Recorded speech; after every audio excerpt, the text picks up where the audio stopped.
माफ कर दें साहब। इन पेपर्स पे कहीं नहीं लिखा कि ये प्लाजा आप रेंट पे दे रही। तुमने और फरियाल ने जिस मक्कारी से मेरा बेटा ट्रैप किया है, अगर तुम्हें लगता है कि तुम मेरा बेटा मुझसे छीन लोगे तो ऐसा हरगिज नहीं है। फिरोज के सामने उसकी माँ की हकीकत आ जाएगी और उसको अपनी कानों और आंखों पर यकीन नहीं आएगा जब वो फिरोज अपनी माँ को बातें करते देखेगा शांजे से, और वो जो शांजे से कह रही होंगी कि बहुत जल्द वो उसे इस घर से निकाल देंगी क्योंकि उसने और फरियाल ने उसके बेटे को ट्रैप किया है और उसका वो अकलौता बेटा है। बहुत जल्द वो इन दोनों औरतों के चुंगलों से अपने बेटे को बाहर निकाल कर अपनी मर्जी से शादी करेंगी। फिरोज को यकीन नहीं आया कि उसकी माँ ने इस रिश्ते को कबूल ही नहीं किया और वो ये सब ड्रामा था, और शादी के बाद अब उसकी माँ की बीमारी भी एक ड्रामा है। जब फिर वो अपनी माँ के पास जाएगा और कहेगा कि अगर आपको शांजे के साथ मेरा रिश्ता कबूल ही नहीं था तो इतना ड्रामा करने की क्या जरूरत थी, और क्या जरूरत है जब मैं शांजे के साथ खुश हूँ तो आप अपने इकलौते बेटे की खुशियों को आग लगाना चाहती है। मुझे किसी ने ट्रैप नहीं किया,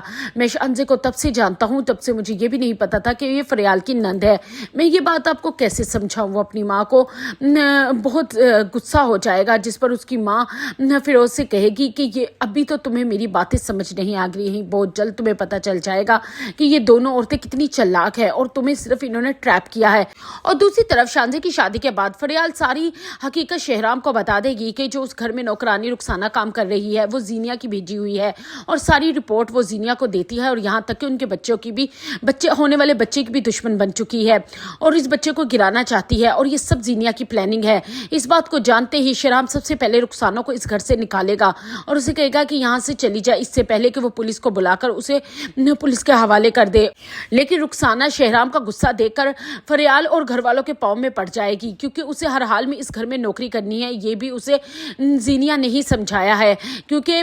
उससे जीनिया अच्छी खासी इस सारे काम के लिए पैसे दे रही है, और वो अब ये माफिया मांगकर उन लोगों के दिलों में अपने लिए नरमी पैदा करेगी ताकि वो दोबारा से उस घर में इसे नौकरी पर रख ले। शहराम तो किसी कीमत पर भी राजी नहीं होगा कि रुखसाना यहाँ काम करे, लेकिन फरियाल का दिल नरम पड़ जाएगा उसे देखकर, क्योंकि वो इस तरीके से हाई दुहाई डालेगी कि फरियाल नरम पड़ जाएगी। लेकिन फरियाल अब की बार भी गलती कर रही है, क्योंकि एक सांप से वो दूसरी दफा डसने के लिए तैयार हो रही है, क्योंकि जब वो जानती है कि वो जीनिया की भेजी हुई नौकरानी थी तो उसे उस पर हरगिज भरोसा नहीं करना चाहिए था।